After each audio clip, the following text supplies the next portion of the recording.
store, but his son locked the store.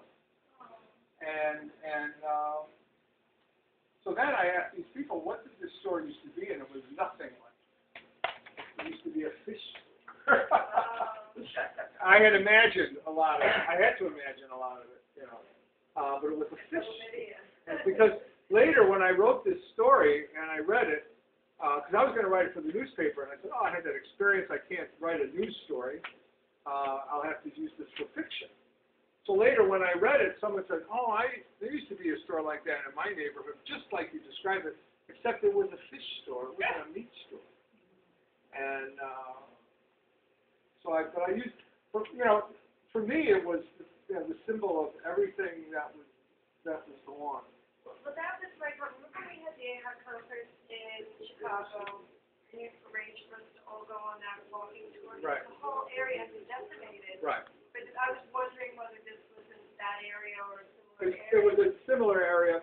See, the thing about Chicago is, Chicago wasn't like New York, where you had 3 or 4 major Little Italies, and they grew, and they continue. I mean, I guess up in Arthur Avenue is really the only one.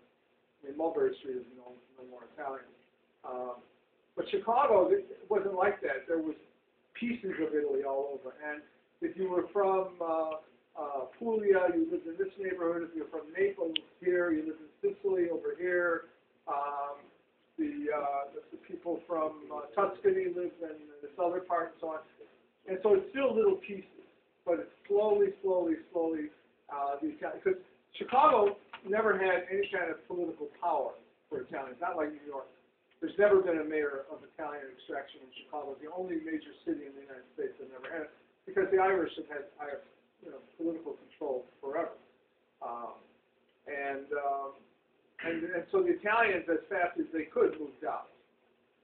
But in this particular neighborhood, it was, and each Italian neighborhood, interestingly enough, was near a university. This was DePaul University in the near north side. The old Taylor Street neighborhood in Chicago, which everybody will call Little Italy if you want to go there now. The University of Illinois came and destroyed that. So it was like that area, but only this area would have been the Riccigliani, people from Riccigliano. And then